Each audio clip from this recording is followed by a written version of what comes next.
पूरी।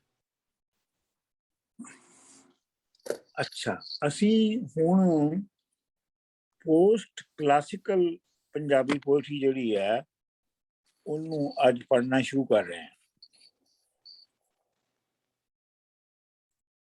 Post classical तो की मुराद है?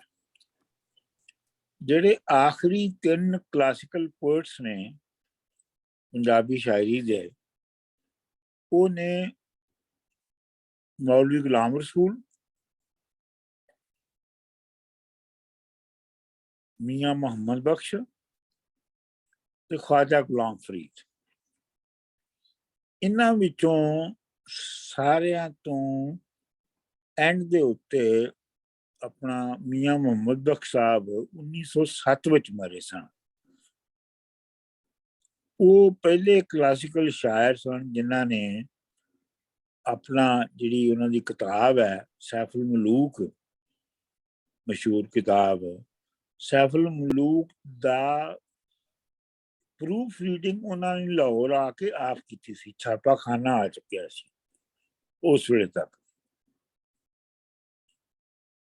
अच्छा, हुण तुसी ये देखो कि मैं पहले चाहुंदा कि तुसी इस गल नूं रजिस्टर करो कि जिहड़ी पोस्ट क्लासिकल पोइट्री है पंजाबी दी, जिहड़ी मोहन सिंह, अमृता प्रीतम, अहमद राई, शरीफ पंजाई तो शुरू होंदी है, उस तो पहले पंजाब विच की सोशो इकनॉमिक तब्दीलियां आ चुकियां ने, इन्हां नूं तुसी जरूर पहले नोट करोगे तो फिर तुहानू समझ आवेगी कि जिहड़ी जिहड़ी शायरी दी जिहड़ी तर्ज है, जिहड़ी शायरी दी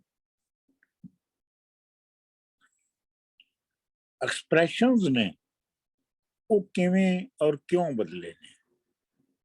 गल ये है कि 1859 च तो लैके 61 तक, 1861 तक रेलवे लाइन जिहड़ी है वो बिटवीन लाहौर एंड अमृतसर बिछ चुकी सी। सो पहली गल तो यह है कि पहली बारी पंजाब की हिस्ट्री दे विच जिहड़ी रेलवे है वो मुख्तलिफ थावां नूं आपस विच मिला रही सी। ते जदों कोई चीज मिलाउंदी है ते जिहड़ा कॉन्शियसनैस है उस इलाके च रहन वालियां दा वो भी ब्रॉडन होता है,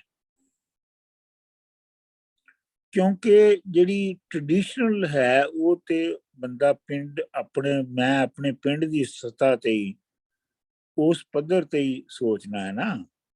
लेकिन ये है कि जे रेलवे दे नाल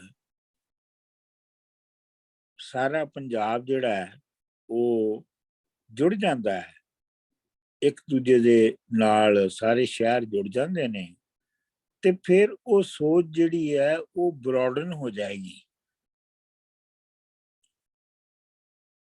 बाई दा वे जिहड़े पंजाब दे और खास तौर ते पाकिस्तानी पंजाब दे लाहौर तो अलावा होर दूजे शहर ने, ये सारे रेलवे दे नाल बने ने।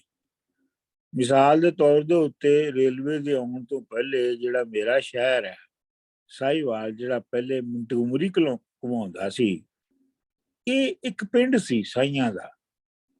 साई एक जात है जटके लोकां दी, जटां दी, ते उन्हां दा एक पिंड सी जिहदी वजह जिहदी उन्नू साहिवाल कहंदे सन। ते ओ जदों रेलवे आ गई ते रेलवे दे नाल ओ शहर बन गया।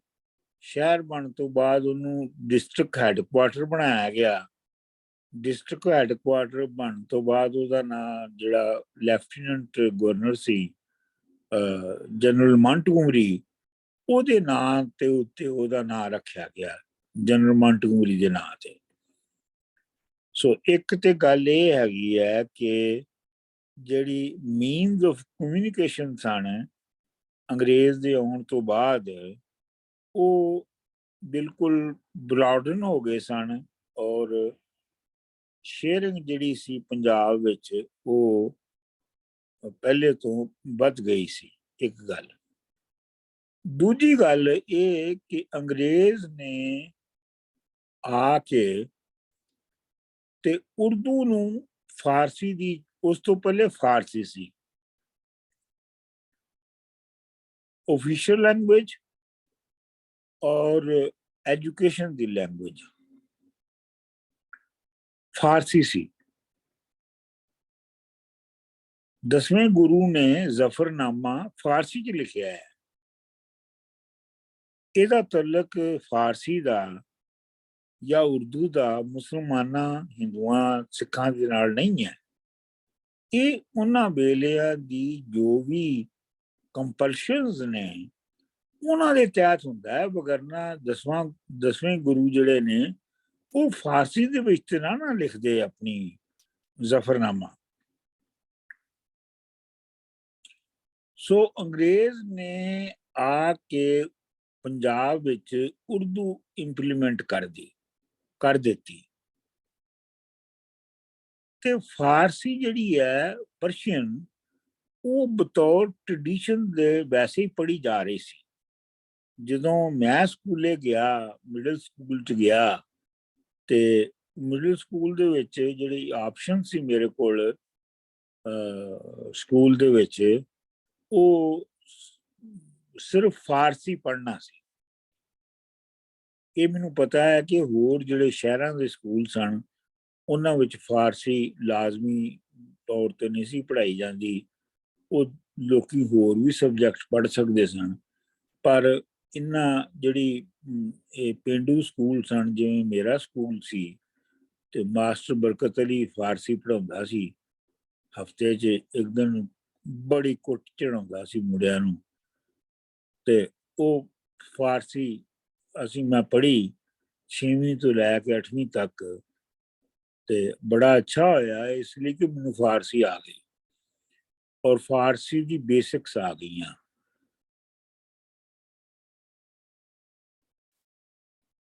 ਇਸ ਲਈ ਜਿਹੜੇ ਸ਼ਾਇਰ ਕਲਾਸਿਕਲ ਤੋਂ ਬਾਅਦ ਪੈਦਾ ਹੋਏ ਇਹਨਾਂ ਵਿੱਚੋਂ ਸਭ ਤੋਂ ਜਿਹੜਾ ਸੀਨੀਅਰ ਸੀ ਉਹ ਪ੍ਰੋਫੈਸਰ ਮੋਹਨ ਸਿੰਘ ਸੀ। ਉਹ ਸਾਰਿਆਂ ਤੋਂ ਸੀਨੀਅਰ ਸੀ। ਮੋਹਨ ਸਿੰਘ ਤੋਂ ਬਾਅਦ ਸ਼ਰੀਫ ਪੁੰਜਾਈ ਨੇ, ਅਮਰਤਾ ਪ੍ਰੀਤਮ ਹੈ। ਅਮਰਤਾ ਪ੍ਰੀਤਮ ਆਲਮੋਸਟ 20 ਇਅਰਸ ਛੋਟੀ ਸੀਗੀ ਮੋਹਨ ਸਿੰਘ ਤੋਂ।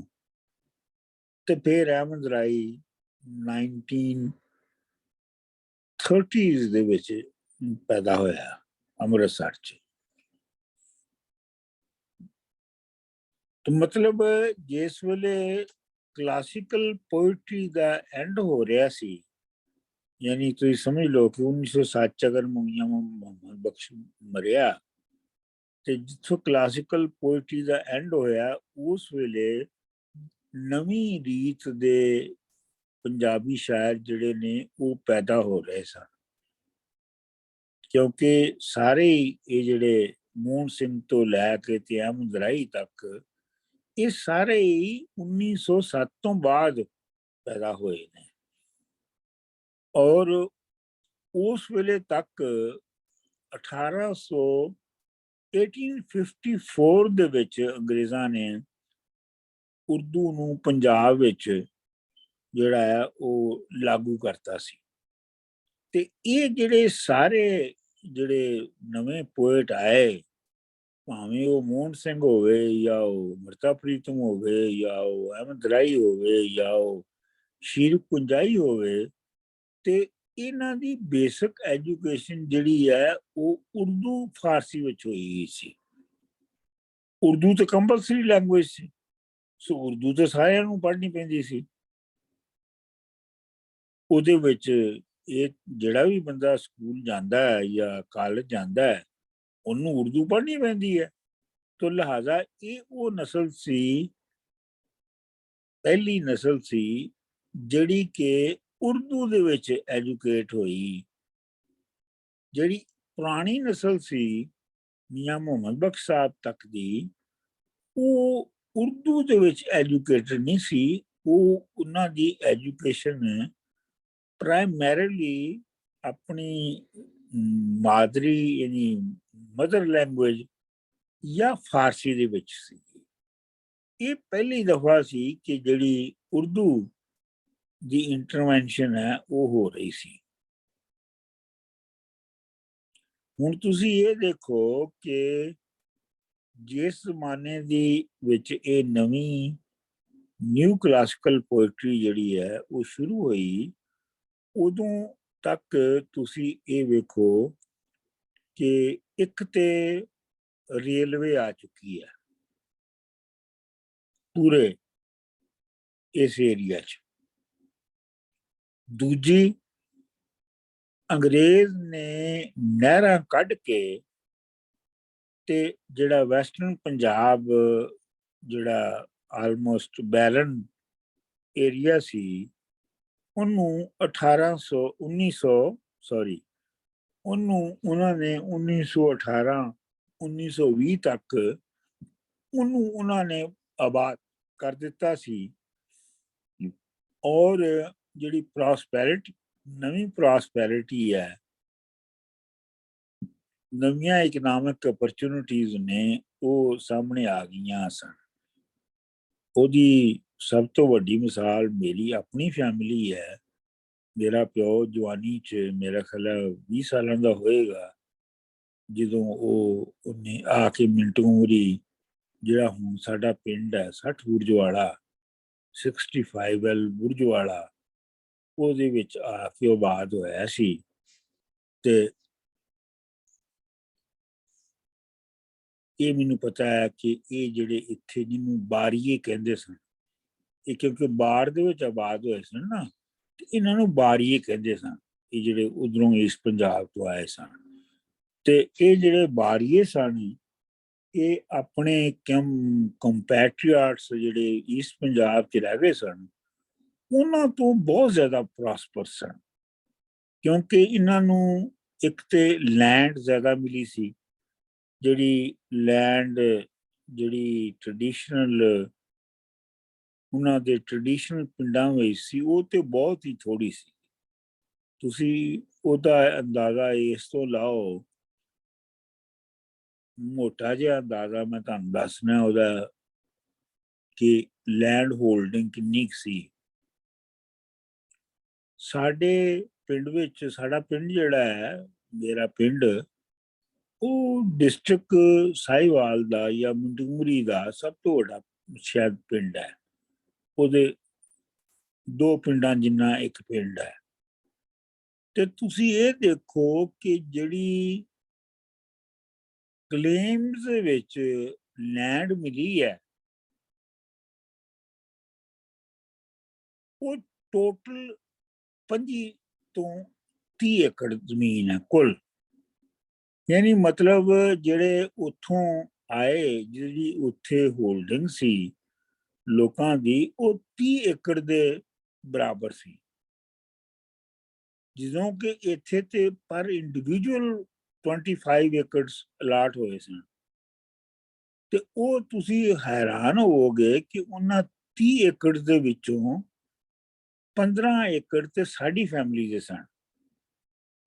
ਮਤਲਬ ਮੇਰਾ ਪਿਓ ਤੇ ਮੇਰੇ ਜਿਹੜੇ ਕਜ਼ਨ ਸਨ, 15 ਏਕੜ ਤੇ ਉਹਨਾਂ ਦੇ ਸਨ, ਤੇ ਬਾਕੀ 15 ਏਕੜ ਬਾਕੀ ਸਾਰੇ ਪਿੰਡ ਦੇ ਸਨ। ਇਹ ਤੋਂ ਤੁਹਾਨੂੰ ਅੰਦਾਜ਼ਾ ਹੁੰਦਾ ਹੈ ਕਿ ਉੱਥੇ ਜਿਹੜੀ ਈਸਟ ਪੰਜਾਬ ਦੇ ਵਿੱਚ ਓਵਰ ਪਾਪੂਲੇਸ਼ਨ ਦੀ ਕਿੰਨੀ ਹੋ ਚੁੱਕੀ ਸੀ, ਔਰ ਜਿਹੜੀ ਇਕਨੋਮਿਕ ਕੰਡੀਸ਼ਨ ਸਨ ਲੋਕਾਂ ਦੀਆਂ, ਉਹ ਕਿੰਨੀਆਂ ਭੈੜੀਆਂ ਸਨ, ਜਿਹੜੀਆਂ ਕਿ ਇੱਥੇ ਨਹਿਰਾਂ ਦੇ ਨਾਲ ਨਵੀਂ ਜ਼ਮੀਨ ਆਬਾਦ ਕਰਨ ਦੇ ਨਾਲ ਤਿਆਰ ਹੋਈਆਂ। ਸੋ मैं कह ही रहा है कि एक बिल्कुल गलत सही मैं इस बारे च फैसला नहीं कर सकता कि अंग्रेज के आने तो बाद की तब्दीलियां आईयां सन। I am not going to pass any judgment, moral judgment about them. But the fact remains कि जी वो रेलवे नूं लैके आए जिन्हें पूरे इलाके नूं जोड़िया, वो नहरां उन्होंने कढ़ियां जिन्हां ने कि नवीं जमीनां आबाद कीतियां और लोकां नूं एक नवी प्रॉस्पैरिटी दा एक्सपीरियंस होया। लेकिन नाल नाल ये भी है कि उन्होंने उर्दू नूं इंप्लीमेंट किया और उर्दू जिहड़ी है वो मेन एक्सप्रैशन बनी इस पंजाब दे विच।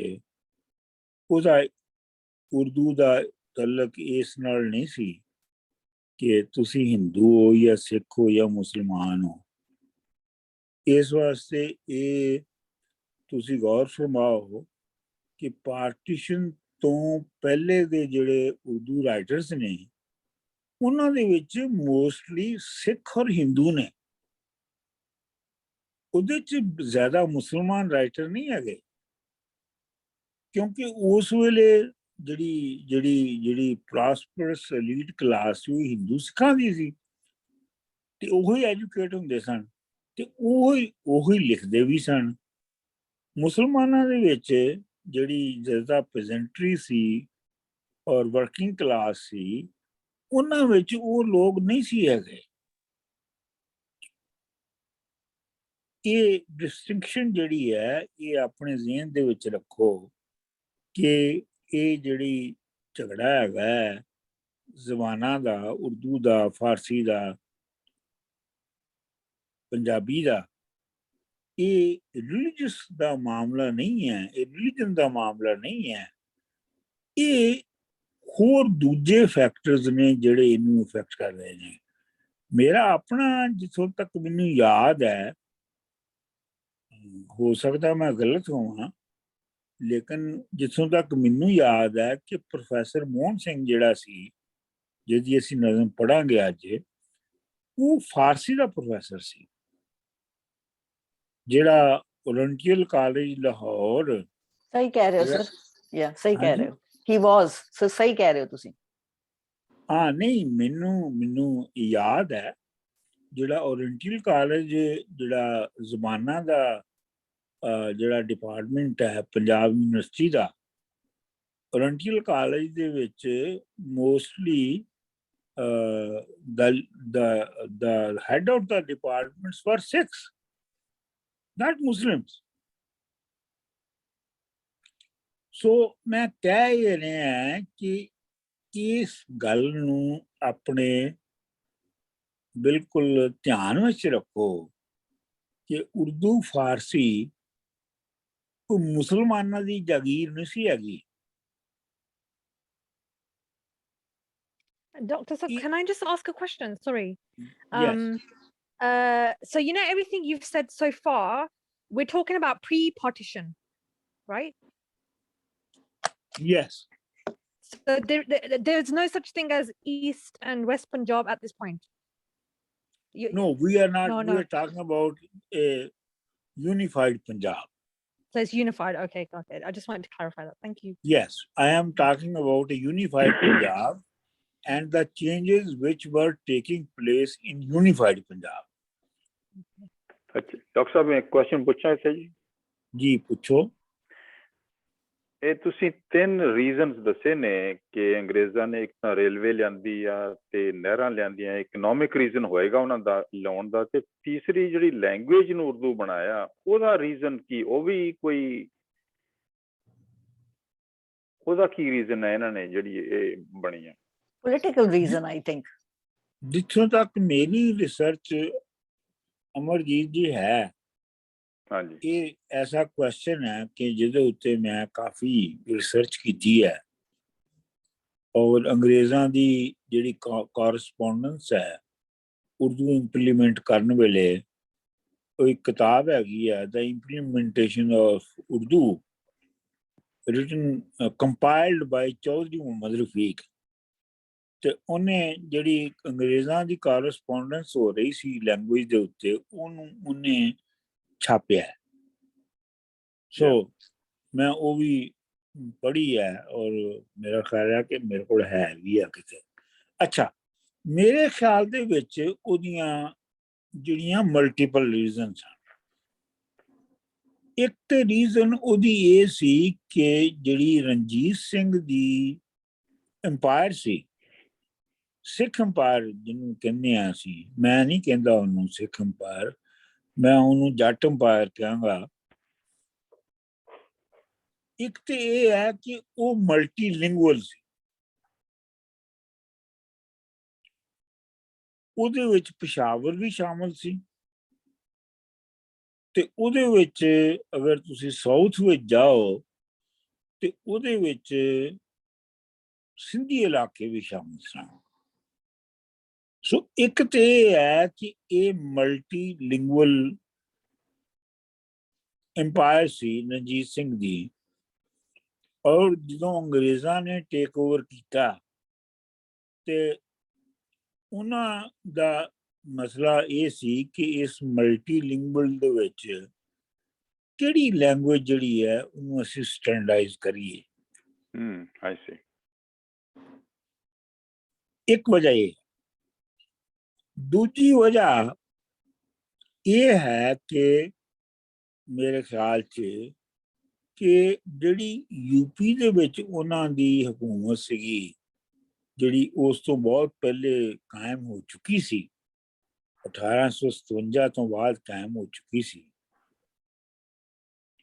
ਤੇ ਜਿਹੜੇ ਯੂਪੀ ਦੇ ਵਿੱਚ ਐਜੂਕੇਟਡ ਕਲਾਸ ਸੀ, ਜਿਹੜੀ ਮੁਗਲ ਸ਼ਾਹੀ ਦੇ ਬੇਸ ਦੇ ਉੱਤੇ ਫੀਡ ਹੁੰਦੀ ਸੀ, ਕੰਪਨਸੇਟ ਹੁੰਦੀ ਸੀ, ਉਹ ਅਨਐਮਪਲਾਇਡ ਹੋ ਗਈ ਸੀ।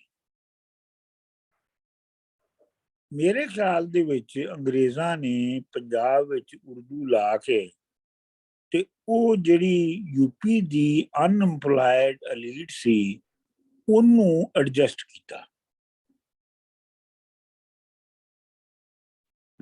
I see. ਤੁਸੀਂ ਵੇਖੋ ਨਾ, ਜਿੰਨੇ ਵੀ ਜਿਹੜੀ ਉਰਦੂ ਐਲੀਟ ਸੀ, ਮੌਲਾਨਾ ਅਲਤਾਫ ਹੁਸੈਨ ਹਾਲੀ, ਮੁਹੰਮਦ ਹੁਸੈਨ ਆਜ਼ਾਦ, ਇਹ ਸਾਰੇ ਜਿਹੜੇ ਨੇ ਇਹ ਯੂਪੀ ਤੋਂ ਆ ਕੇ ਲਾਹੌਰ ਵਿੱਚ ਡੇਰਾ ਲਾ ਰਹੇ ਨੇ। ਸੋ ਇੱਕ ਤੇ ਦੂਜੀ ਵਜ੍ਹਾ ਇਹ ਹੈਗੀ ਹੈ। ਤੀਜੀ ਵਜ੍ਹਾ ਜਿਹੜੀ ਇਹ ਹੈਗੀ ਹੈ ਕਿ ਮੇਰੇ ਖਿਆਲ 'ਚ ਕਿ ਇਹ ਪੰਜਾਬੀ ਨੈਸ਼ਨਲਿਜ਼ਮ ਨੂੰ ਕਰਬ ਕਰਨਾ ਚਾਹੁੰਦੇ ਸਨ।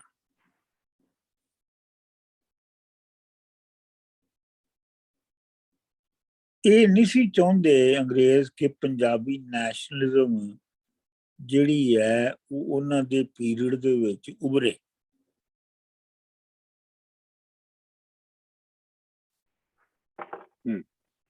ਇਸ ਵਜ੍ਹਾ ਤੋਂ ਵੀ ਉਹਨਾਂ ਨੇ ਉਰਦੂ ਨੂੰ ਠੱਪ ਦਿੱਤਾ ਕਿ ਜਿਹੜੀ ਲੈਂਗੁਏਜ ਹੁੰਦੀ ਹੈ ਉਹ ਮੁਖਤਲਿਫ ਕਮਿਊਨਿਟੀਜ਼ ਨੂੰ, ਮੁਖਤਲਿਫ ਰਿਲੀਜੀਅਸ ਫਾਲੋਅਰਸ ਨੂੰ ਇੱਕ ਕਰਦੀ ਹੈ ਲੈਂਗੁਏਜ। ਠੀਕ ਹੈ। ਅੱਜ ਵੀ ਕਰਦੀ ਹੈ। Yeah. ਤੇ ਅੰਗਰੇਜ਼ ਇਹ ਨਹੀਂ ਸੀ ਚਾਹੁੰਦੇ ਕਿ ਪੰਜਾਬੀ ਜਿਹੜੇ ਨੇ ਉਹ ਇੱਕ ਹੋ ਕੇ ਸਾਡੇ ਖਿਲਾਫ ਬਗਾਵਤ ਕਰਨ। ਇਸ ਵਾਸਤੇ ਵੀ ਉਹਨਾਂ ਨੇ, ਯਾਨੀ ਪੰਜਾਬ ਪਹਿਲਾ ਯੂਨੀਕ ਇਲਾਕਾ ਸੀ ਜਿੱਥੇ ਉਹਨਾਂ ਨੇ ਇਹ ਕੰਮ ਕੀਤਾ ਕਿ ਆਪਣਾ ਜਿਹੜੀ ਲੋਕਲ ਲੈਂਗੁਏਜ ਸੀ, ਮਦਰ ਟੰਗ ਸੀ ਲੋਕਾਂ ਦੀ, ਉਹਨੂੰ ਉਹਨਾਂ ਨੇ ਸਟੈਂਡਰਡਾਈਜ਼ ਨਹੀਂ ਕੀਤਾ। ਹੋਰ ਜਿੱਥੇ ਵੀ ਅੰਗਰੇਜ਼ ਗਏ ਹਰ ਥਾਂ ਦੇ ਉੱਤੇ ਉਹਨਾਂ ਨੇ ਜਿਹੜੀ ਲੋਕਲ ਲੈਂਗੁਏਜ ਸੀ ਉਹਨੂੰ ਸਟੈਂਡਰਡਾਈਜ਼ ਕੀਤਾ। ਮਿਸਾਲ ਦੇ ਤੌਰ ਤੇ ਸਿੰਧ ਹੈ, ਸਿੰਧ ਤੇ ਪੰਜਾਬ ਦੀ ਮੁਕਾਬਲੇ 'ਚ ਬਹੁਤ ਛੋਟਾ ਇਲਾਕਾ ਹੈ, ਲੇਕਿਨ ਸਿੰਧ ਦੇ ਵਿੱਚ ਉਹਨਾਂ ਨੇ ਸਿੰਧੀ ਨੂੰ ਸਟੈਂਡਰਡਾਈਜ਼ ਕੀਤਾ, ਗੁਜਰਾਤ ਵਿੱਚ ਗੁਜਰਾਤੀ ਨੂੰ ਕੀਤਾ, ਬੰਗਾਲ ਵਿੱਚ ਬੰਗਾਲੀ ਨੂੰ ਕੀਤਾ, ਲੇਕਿਨ ਪੰਜਾਬ ਵਿੱਚ ਉਹਨਾਂ ਨੇ ਪੰਜਾਬੀ ਨੂੰ ਸਟੈਂਡਰਡਾਈਜ਼ ਨਹੀਂ ਕੀਤਾ। ਉਰਦੂ ਜਿਹੜੀ ਹੈ ਉਹ ਉਹਨਾਂ ਨੇ ਲਾਈ, ਇੰਪਲੀਮੈਂਟ ਕਰਤੀ, ਇਨਫੋਰਸ ਕਰ ਦਿੱਤੀ। ਮੇਰਾ ਖਿਆਲ ਹੈ ਕਿ ਜਿਹੜੀ ਆਖਰੀ ਵਜ੍ਹਾ ਹੈ ਉਹ ਇਹ ਹੈ ਕਿ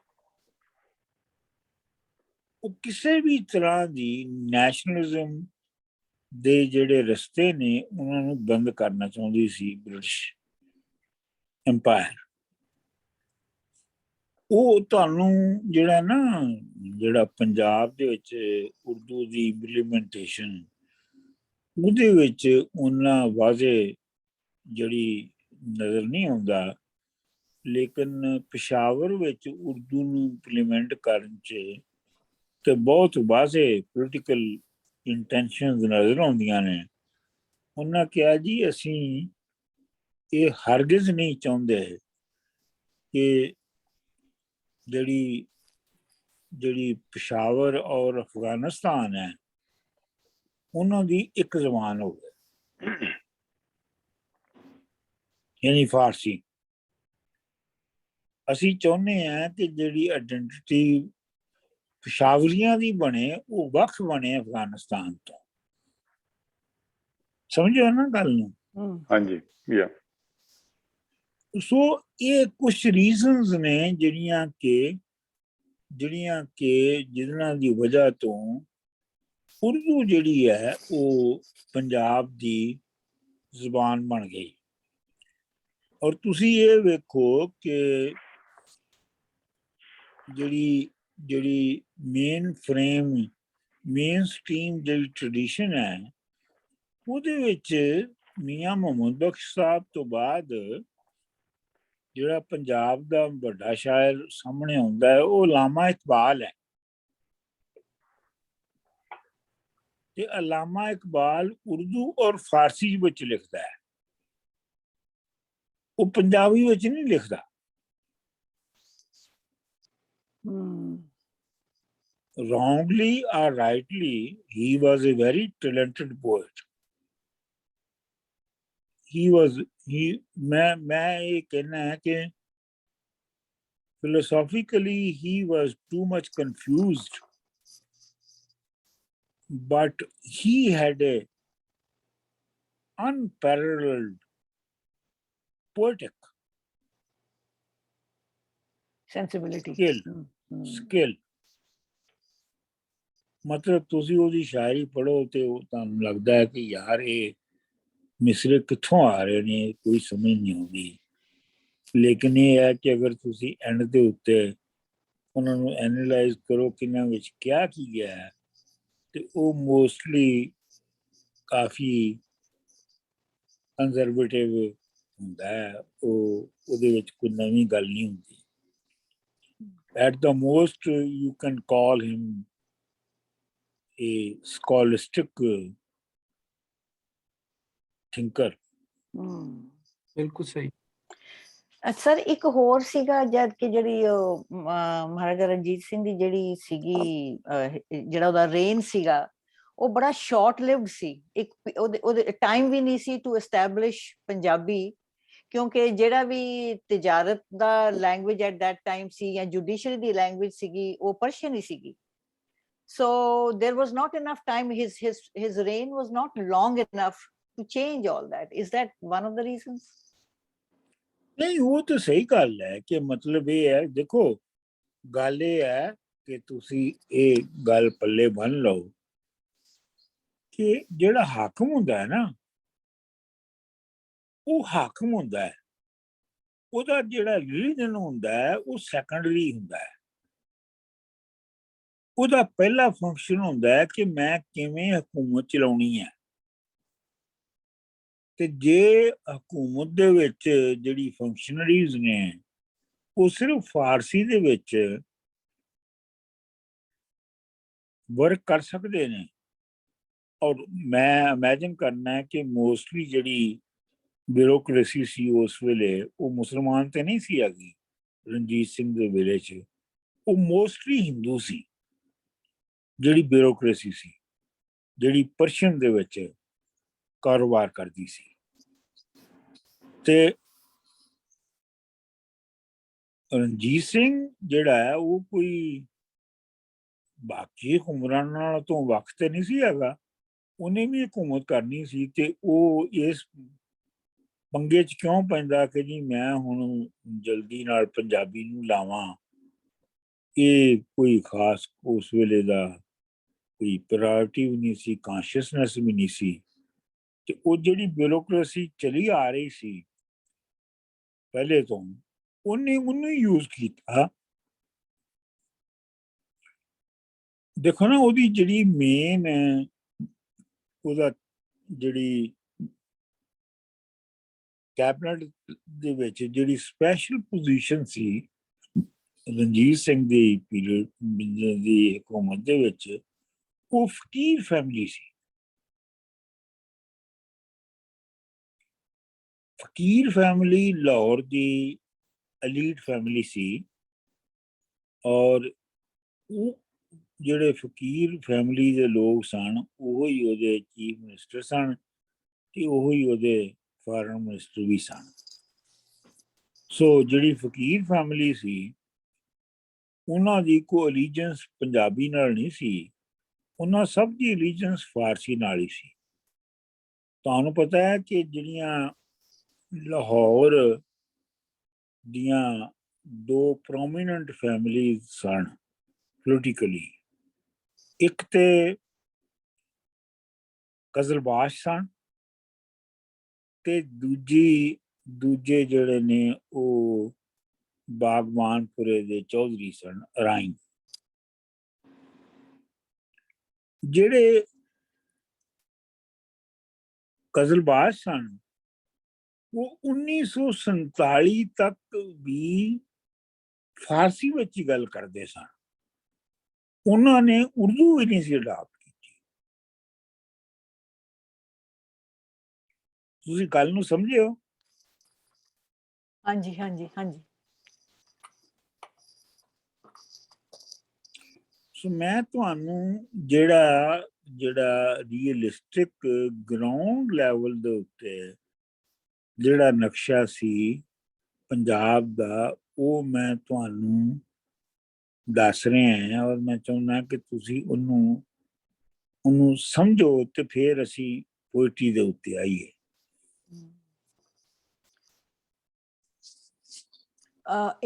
ਗੋਇੰਗ ਲਿਟਲ ਫਰਦਰ ਬੈਕ, ਜਿਹੜੀ ਤੁਸੀਂ ਗੱਲ ਸ਼ੁਰੂ ਜਦ ਕੀਤੀ ਸੀ ਸਰ ਅਬਾਊਟ ਜਿਹੜੀ ਅੰਗਰੇਜ਼ ਆਇਆ ਤੇ ਉਹਨੇ ਰੇਲਵੇ ਵਿਛਾਈ ਤੇ ਰਹਿਣਾ ਬਣਾਈਆਂ, ਕਿ ਦੋ ਉਹਨੇ ਆਪਣੇ ਹੀ ਸੈਲਫਿਸ਼ ਮੋਟਿਵ ਲਈ ਇਹ ਸਾਰਾ ਕੁਝ ਕੀਤਾ, ਬਟ ਇਟ ਵਾਜ਼ ਇੰਸਟਰੂਮੈਂਟਲ ਕਿ ਵੀ ਪੰਜਾਬ 'ਚ ਉਹਦੇ ਕਰਕੇ ਖੁਸ਼ਹਾਲੀ ਆਈ, ਔਰ ਮੋਰ ਕਮਿਊਨੀਕੇਸ਼ਨ ਕਰਕੇ ਲੈਂਗੁਏਜ ਦੇ ਵਿੱਚ ਵੀ, ਮਤਲਬ ਕਿ ਆਈਡੀਆਜ਼ ਦੇ ਐਕਸਚੇਂਜ ਦੇ ਵਿੱਚ ਵੀ, ਔਰ ਉਦਾਂ ਵੀ ਫਾਈਨੈਂਸ਼ੀਅਲ ਖੁਸ਼ਹਾਲੀ ਵੀ ਆਈ, ਈਵਨ ਦੋ ਕਿ ਵੀ ਉਹਨਾਂ ਨੇ ਕੀਤਾ ਆਪਣੇ ਲਈ ਸੀ। ਬਿਲਕੁਲ, ਹਰ ਹਾਕਮ ਭਾਵੇਂ ਉਹ ਲੋਕਲ ਹੋਵੇ ਜਾਂ ਫਾਰਨ ਹੋਵੇ, ਉਹ ਜੋ ਵੀ ਕਰਦਾ ਹੈ ਉਹ ਆਪਣੇ ਇੰਟਰਸਟ ਲਈ ਕਰਦਾ ਹੈ। ਉਹਦਾ ਕੋਈ ਬੇਸਿਕਲੀ ਉਹਦੀ ਕੋਈ ਇੰਟੈਂਸ਼ਨ ਲੋਕਾਂ ਦੀ ਹਾਲਤ ਨੂੰ ਬਿਹਤਰ ਕਰਨਾ ਨਹੀਂ ਹੁੰਦਾ। ਜਿਹੜੀ ਲੋਕਾਂ ਦੀ ਹਾਲਤ ਬਿਹਤਰ ਹੁੰਦੀ ਹੈ ਉਹ ਇੱਕ ਬਾਈ ਪ੍ਰੋਡਕਟ ਹੁੰਦੀ ਹੈ, ਜਿਹੜੀ ਕਿ ਉਹਦੀ ਰੂਲਰ ਦੀ ਇੰਟੈਂਸ਼ਨ ਨਹੀਂ ਹੁੰਦੀ। ਤੇ ਇਸ ਵਾਸਤੇ ਅੰਗਰੇਜ਼ਾਂ ਨੇ ਜੋ ਕੀਤਾ, ਉਹਨਾਂ ਨੇ ਇਸ ਲਈ ਨਹੀਂ ਕੀਤਾ ਕਿ ਉਹਨਾਂ ਦਾ ਬੜੀ ਮੁਹੱਬਤ ਸੀ ਉਹਨਾਂ ਨੂੰ ਪੰਜਾਬੀਆਂ ਦੇ ਨਾਲ ਜਾਂ ਹਿੰਦੁਸਤਾਨੀਆਂ ਦੇ ਨਾਲ, ਤੇ ਉਹਨਾਂ ਰੇਲਵੇ ਵਿਛਾ ਦਿੱਤੀ ਜਾਂ ਨਹਿਰਾਂ ਖੱਟ ਦਿੱਤੀਆਂ। ਨਹਿਰਾਂ ਦੇ ਖੱਟਣ ਦਾ ਤੇ ਇੱਕ ਹੋਰ ਇਨਸੈਂਟਿਵ ਵੀ ਸੀ ਕਿ ਅਮਰੀਕਾ ਦੇ ਵਿੱਚ ਜਿਹੜੀ 1762 ਵਿੱਚ ਜਾਂ ਕਿਦੋਂ ਜਿਹੜੀ ਸਲੇਵਰੀ ਹੈ ਉਹ ਖਤਮ ਹੋ ਗਈ ਸੀ ਜੀ। ਤੇ ਸਲੇਵਰੀ ਦੇ ਖਤਮ ਹੋਣ ਦੇ ਨਾਲ ਜਿਹੜੀ ਸਾਊਦਰਨ ਸਟੇਟਸ ਦੇ ਵਿੱਚ ਜਿਹੜੀ ਕਾਟਨ ਗਰੋਇੰਗ ਹੈ ਇੰਡਸਟਰੀ, ਹਾਂਜੀ ਕਪਾਹ ਜਿਹੜੀ ਹੈ ਉਹ ਮੁੱਕ ਗਈ ਸੀ। ਸੋ ਅੰਗਰੇਜ਼ ਜਿਹੜੇ ਨੇ ਉਹ ਇੱਕ ਅਲਟਰਨੇਟਿਵ ਕਪਾਹ ਦਾ ਸੋਰਸ ਲੱਭ ਰਹੇ ਸਨ, ਔਰ ਪੰਜਾਬ ਵਿੱਚ ਨਹਿਰਾਂ ਵਿਛਾ ਕੇ ਕਪਾਹ ਉਗਵਾਈ ਗਈ। ਉਹਦੀ ਬੇਸਿਕ ਵਜ੍ਹਾ ਅਮਰੀਕਾ ਦੇ ਵਿੱਚ ਸਲੇਵਰੀ ਦਾ ਖਾਤਮਾ ਸੀ। ਮਾਈ ਗੁੱਡਨੈਸ, ਮੈਂ ਕਦੇ ਕਨੈਕਟ ਨਹੀਂ ਕੀਤੀ ਇਹ ਗੱਲ। ਮਾਈ goodness, that's amazing. That impact is massive. That's amazing. Yeah. I never Wow. connected the two ever. Eye opening at Dr. Sahab, eye opening. ਬਹਰਹਾਲ ਇਹ ਫੈਕਟ ਹੈਗਾ ਕਿ ਜਿਹੜਾ ਅਮਰੀਕਾ ਦੇ ਵਿੱਚ ਸਲੇਵਰੀ ਦੇ ਨਾਲ ਕਾਟਨ ਪ੍ਰੋਡਕਸ਼ਨ ਜਿਹੜੀ ਹੈ ਉਹ ਬਹੁਤ ਮਿਨੀਮਾਈਜ਼ ਹੋ ਗਈ, ਤੇ ਉਹਨੂੰ ਕੰਪਨਸੇਟ ਕਰਨ ਲਈ ਜਿਹੜੀਆਂ ਬ੍ਰਿਟਿਸ਼ ਟੈਕਸਟਾਈਲ ਫਰਮਸ ਹਨ, ਉਹਨਾਂ ਨੂੰ ਰਾ ਮਟੀਰੀਅਲ ਦੀ ਸਹੂਲਤ ਜਿਹੜੀ ਹੈ ਉਹ ਪੰਜਾਬ ਤੋਂ ਆਈ। ਇਹ ਇੰਟਰ ਰਿਲੇਟਡ ਨੇ ਆਪਸ ਦੇ ਵਿੱਚ। ਇਸ ਲਈ ਤੁਸੀਂ ਇਹ ਵੇਖੋ ਕਿ ਇਹਦੇ 'ਚ ਤੁਹਾਨੂੰ ਇਹ ਪਤਾ ਲੱਗਦਾ ਹੈ ਕਿ ਦੁਨੀਆ ਦੇ ਵਿੱਚ ਹਰ ਬੰਦਾ ਹਰ ਬੰਦੇ ਦੇ ਨਾਲ ਜੁੜਿਆ ਹੈ। ਵਾਹ। ਤੁਸੀਂ ਜੋ ਵੀ ਕਰਦੇ ਹੋ, ਗੋਰੇ ਹੋ, ਕਾਲੇ ਹੋ, ਪੀਲੇ ਹੋ, ਜੋ ਵੀ ਹੋ, ਬਰਾਊਨ ਹੋ, ਤੁਸੀਂ ਜੋ ਵੀ ਕਰਦੇ ਹੋ ਉਹਦਾ ਅਸਰ ਜਿਹੜਾ ਹੈ, ਉਹਦਾ ਇਫੈਕਟ ਜਿਹੜਾ ਹੈ ਪੂਰੀ ਹਿਊਮੈਨਿਟੀ ਤੇ ਹੁੰਦਾ ਹੈ। ਸੋ ਇਸ ਲਈ ਤੁਹਾਨੂੰ ਆਪਣੇ ਜਦੋਂ ਤੁਸੀਂ ਐਕਟਸ ਨੂੰ ਵੇਖਦੇ ਹੋ ਤੇ ਤੁਹਾਨੂੰ ਇਹ ਐਕਸਪੀਰੀਅੰਸ ਹੋਣਾ ਚਾਹੀਦਾ ਹੈ ਕਿ ਤੁਸੀਂ ਪੂਰੀ ਹਿਊਮੈਨਿਟੀ ਦੇ ਹੱਕ ਵਿੱਚ ਜਾਂ ਉਹਦੇ ਖਿਲਾਫ ਕਰ ਰਹੇ।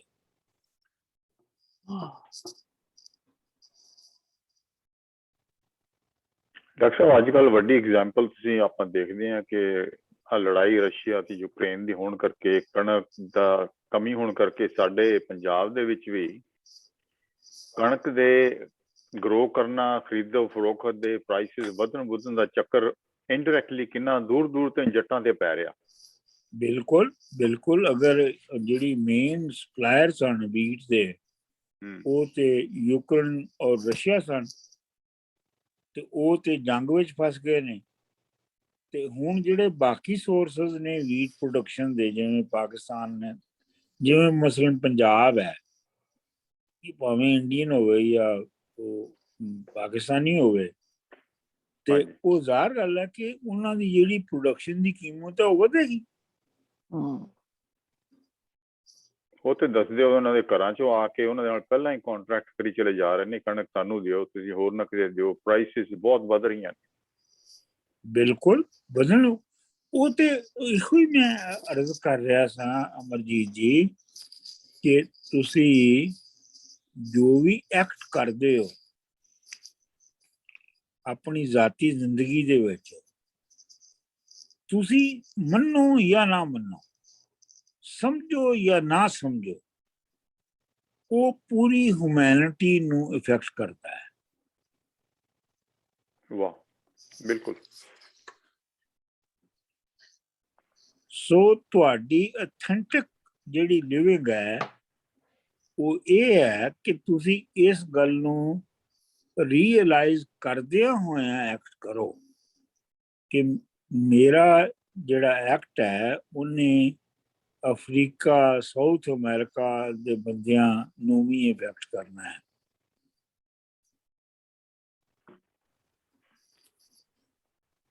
ਚਲੋ ਜੀ, ਹੁਣ ਇਹ ਹੋ ਗਿਆ ਕਿ ਮੈਂ ਤੁਹਾਨੂੰ ਕਾਫੀ ਇਹਦੀ ਬੈਕਗਰਾਉਂਡ ਦੱਸ ਦਿੱਤੀ ਹੈ ਪੰਜਾਬ ਦੀ। ਤੇ ਅਮਰਜੀਤ ਜੀ, ਹੁਣ ਤੁਸੀਂ ਇਹ ਨਜ਼ਮ ਪੜ੍ਹੋ, ਰੱਬ।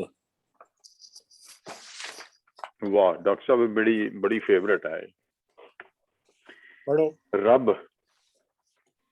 ਰੱਬ ਇੱਕ ਗੁੰਝਲਦਾਰ ਬੁਝਾਰਤ रब एक गोरख धंधा खोलन लगिया पेच इस दे काफिर हो जाए बंदा काफिर होणों डर के जीवें खोजों मूर न खुंजी लाई लग मोमन दे कोलों खोजी काफिर चंगा तेरी खोज विच अकल दे खंभ चढ़ गए तेरी भाल विच थोथा ख्याल होया लखां उंगलां गुंजलां खोल थकियां तेरी जुल्फ दा सिद्धा ना वाल होया गिग्गी बज गई संगां दी रो रो के पिट पिट के चूर कड़ियाल होया चीक चीक ते कलम दी जीव पाटी अजे हल ना तेरा सवाल होया तेरी सिक विच कोई तेरी सिक कोई सजरी सिक तां नहीं ए चरोकनी गले दा हार होई ए उदोकनी जदों दा बुत बनिया नाल दिल दी मिट्टी तैयार होई तेरे हिजर विच किसे ने कंन पाड़े ਅਤੇ ਕਿਸੇ ਨੇ ਜਟਾਂ ਵਧਾਈਆਂ ਨੇ ਬੂਹੇ ਮਾਰ ਕੇ ਕਿਸੇ ਨੇ ਚਿਲੇ ਕੱਟੇ ਤੇ ਕਿਸੇ ਰੜੇ ਤੇ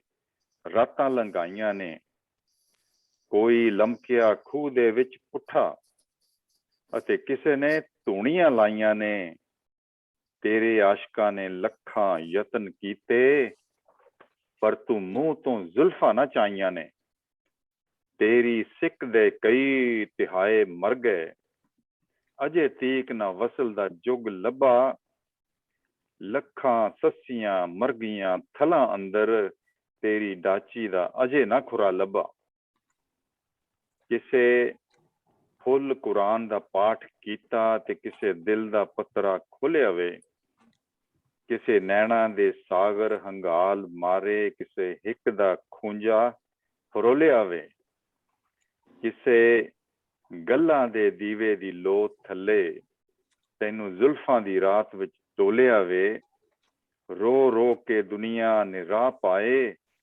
ਪਰ ਤੂੰ ਹੱਸ ਕੇ ਅਜੇ ਨਾ ਬੋਲਿਆ ਵੇ ਦੀਦੇ ਕੁਲੰਜ ਮਾਰੇ ਤੇਰੇ ਆਸ਼ਕਾਂ ਨੇ ਅਜੇ ਅਥਰੂ ਤੈਨੂੰ ਨਾ ਪੋਹੇ ਕੋਈ ਤੇਰੀ ਸੌਂ ਕੁਝ ਰੋਣ ਦਾ ਮਜ਼ਾ ਹੀ ਨਹੀਂ ਪੂੰਝਣ ਵਾਲਾ ਜੇ ਕੋਲ ਨਾ ਹੋਵੇ ਕੋਈ ਤੇਰੀ ਮਾਂਗ ਦੀ ਸੜਕ ਤੇ ਪਿਆ ਜਿਹੜਾ ਉਸਨੂੰ ਹੀਲਿਆਂ ਨਾਲ ਪਰਤਾਇਆ ਤੂੰ ਹਿਰਸਾਂ ਦੌਲਤਾਂ ਹੁਸਨਾਂ ਹਕੂਮਤਾਂ ਦਾ ਉਹਦੇ ਰਾਹ ਵਿੱਚ ਚੋਗਾ ਖਿੰਡਾਇਆ ਤੂੰ ਕਿਸੇ ਕੈਸ ਨੂੰ ਲੱਗਾ ਜੇ ਇਸ਼ਕ ਤੇਰਾ ਉਸਨੂੰ ਲੇਲੀ ਦਾ ਲੇਲਾ ਬਣਾਇਆ ਤੂੰ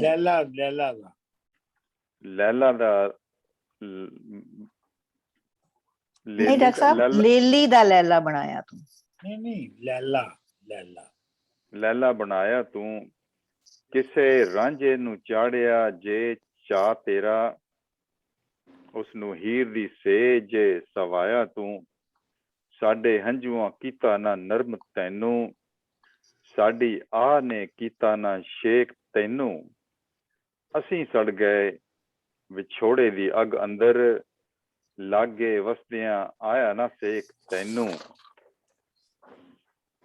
ਕਿਸੇ ਛੰਨਾ ਬਣਾਇਆ ਜੇ ਖੋਪੜੀ ਦਾ ਤੂੰ ਬੁੱਲੀਆਂ ਨਾਲ ਛੁਆਈਆਂ ਨਾ ਕਿਸੇ ਦਿਲ ਦਾ ਰੰਗਲਾ ਪਲੰਗ ਡਾਇਆ ਤੇ ਤੇਰੇ ਨਾਜ਼ ਨੂੰ ਨੀਂਦਰਾਂ ਆਈਆਂ ਨਾ ਕਿਸੇ ਜੁੱਤੀਆਂ ਸੀਤੀਆਂ ਚਮਦੀਆਂ ਤੇਰੀ ਬੇਪਰਵਾਹੀ ਨੇ ਪਾਈਆਂ ਨਾ ਰਗੜ ਰਗੜ ਕੇ ਮੱਥੇ ਚਟਾਕ ਪੈ ਗਏ ਅਜੇ ਰਹਿਮਤਾਂ ਤੇਰੀਆਂ ਛਾਈਆਂ ਨਾ ਮਾਰ ਸੁੱਟਿਆ ਤੇਰਿਆਂ ਰੋਸਿਆਂ ਨੇ ਫੂਕ ਸੁੱਟਿਆ ਬੇਪਰਵਾਹੀ ਤੇਰੀ ਲੈ ਕੇ ਜਾਨ ਤੂੰ ਅਜੇ ਨਾ ਘੁੰਡ ਚਾਇਆ ਖਬਰੇ ਹੋਰ ਕੀਏ ਮੂੰਹ ਵਿਖਾਈ ਤੇਰੀ ਜੇ ਤੂੰ ਮੂੰਹ ਤੋਂ ਜ਼ੁਲਫਾਂ ਹਟਾ ਦੇਵੇਂ ਬਿਟ ਬਿਟ ਤੱਕ ਦਾ ਕੁੱਲ ਸੰਸਾਰ ਰਹਿ ਜਾਏ ਭਾਈ ਦੇ ਹੱਥ ਵਿੱਚ ਸੰਖ ਫੜਿਆ ਬਾਂਗ ਮੁੱਲਾਂ ਦੇ ਸੰਗ ਵਿਚਕਾਰ ਰਹਿ ਜਾਏ ਪੰਡਿਤ ਹੁਰਾਂ ਦਾ ਰਹਿ ਜਾਏ ਸੰਦੂਰ ਘੁਲਿਆ ਜਾਮ ਸੂਫੀ ਦਾ ਹੋਇਆ ਤਿਆਰ ਰਹਿ ਜਾਏ ਕਲਮ ਢਹਿ ਪਏ ਹੱਥੋਂ ਫਿਲਾਸਫਰ ਦੀ, ਮੁਨਕਰ ਤੱਕਦਾ ਤੇਰੀ ਨੁਹਾਰ ਰਹਿ ਜਾਏ। ਇੱਕ ਘੜੀ ਜੇ ਖੁੱਲਾ ਦੀਦਾਰ ਦੇਵੇਂ, ਸਾਡਾ ਨਿਤ ਦਾ ਰੇੜਕਾ ਚੁੱਕ ਜਾਵੇ। ਤੇਰੀ ਜ਼ੁਲਫ ਦਾ ਸਾਂਝਾ ਪਿਆਰ ਹੋਵੇ, ਝਗੜਾ ਮੰਦਰ ਮਸੀਤ ਦਾ ਮੁੱਕ ਜਾਵੇ। ਝਗੜਾ ਮੰਦਰ ਮਸੀਤ ਦਾ ਮੁੱਕ ਜਾਵੇ। वाह जी वाह, क्या बात है। क्या बात है। ਤੁਸੀਂ ਨਜ਼ਮ ਸੁਣ ਲਈ ਹੈ ਤੇ ਹੁਣ ਤੁਸੀਂ ਮੈਨੂੰ ਇਹ ਦੱਸੋ ਕਿ ਪਹਿਲੇ ਤੇ ਇਹ ਹੈ ਕਿ ਇਹਦੇ ਵਿੱਚ ਅਗਰ ਕੋਈ ਲਫ਼ਜ਼ ਤੁਹਾਨੂੰ ਸਮਝ ਨਹੀਂ ਆਇਆ ਤੇ ਉਹ ਤੁਸੀਂ ਪੁੱਛ ਲਓ ਤੇ ਫਿਰ ਮੈਂ ਅੱਗੇ ਚੱਲਾਂ।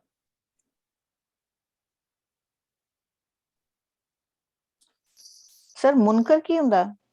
ਹੈ ਮੁਨਕਰ ਮੁਨਕਰ ਹੁੰਦਾ ਹੈ, ਤੱਕਦਾ ਮੁਨਕਰ ਤੇਰੀ ਦਾ ਨੁਹਾਰ। ਲਫ਼ਜ਼ ਨਹੀਂ, ਮੁਨਕਰ ਹੁੰਦਾ, ਮੁਨਕਰ ਦਾ ਲਫ਼ਜ਼ ਨਿਕਲਿਆ ਇਨਕਾਰ ਤੋਂ। ਇਨਕਾਰ ਤੋਂ। ਹਾਂ, ਇਨਕਾਰ ਦਾ ਮਤਲਬ ਹੈ ਨਿਗੇਸ਼ਨ। ਓਕੇ। ਤੇ ਮੁਨਕਰ ਉਹ ਹੈ ਜਿਹੜਾ ਕਿ ਮਜ਼ਹਬ ਨੂੰ ਨਿਗੇਟ ਕਰਦਾ ਹੈ। एथियस्ट। एथियस्ट समझ लो। हाँ।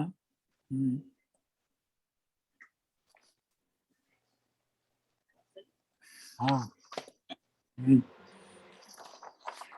ਡਾਕਟਰ ਸਾਹਿਬ ਇੱਕ ਲਫ਼ਜ਼ ਹੈ ਤੇਰੀ ਸਿੱਖ ਕੋਈ ਸੱਜਰੀ ਸਿੱਖ ਤਾਂ ਨਹੀਂ, ਇਹ ਸਿੱਖ ਦਾ ਕੀ ਮਤਲਬ ਹੈ?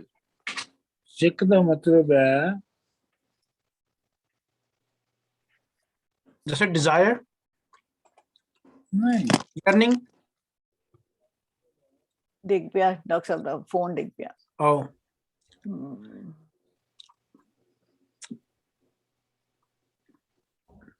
मैनू समझ आती इस पंजाबी च कहना दी सीख के मैनू कि एक्सट्रीम डिजायर, yearning। ऑब्सेशन। हाँ जी, काइंड ऑफ Obsession, डिजायर। हाँ। हाँ, ਡਾਕਟਰ ਸਾਹਿਬ ਡਿਸਕਨੈਕਟ ਹੋ ਗਏ ਨੇ। मैं फोन उन्होंने दा ना आ गया उन्होंने डिग पिया फोन। फोन डिग पिया जे। हाँ, फोन डिग पिया सी ਜ਼ਮੀਨ ਦੇ ਉੱਤੇ। ਅਸੀਂ ਸਾਰੇ ਇਸ ਨਤੀਜੇ ਤੇ ਪਹੁੰਚੇ ਆ ਕਿ ਵੀ ਆਬਸੈਸ਼ਨ ਬਣਦੀ ਸਿੱਖ ਦੀ ਗੱਲ। ਤੁਸੀਂ ਸਹੀ ਕਹਿ ਰਹੇ ਹੋ। ਨਹੀਂ, ਸਿੱਖ ਦਾ ਮਤਲਬ ਹੈ ਲੌਂਗਿੰਗ। ਲੌਂਗਿੰਗ। ਠੀਕ ਠੀਕ ਹੈ। ਇਹਦਾ ਪੈਰਲਲ ਪੰਜਾਬੀ ਵਰਡ ਕੀ ਹੋਏਗਾ ਡਾਕਟਰ ਸਾਹਿਬ? ਤਲਬ, ਸ਼ਦੀਦ ਖਾਹਿਸ਼, ਹਿਜਰ।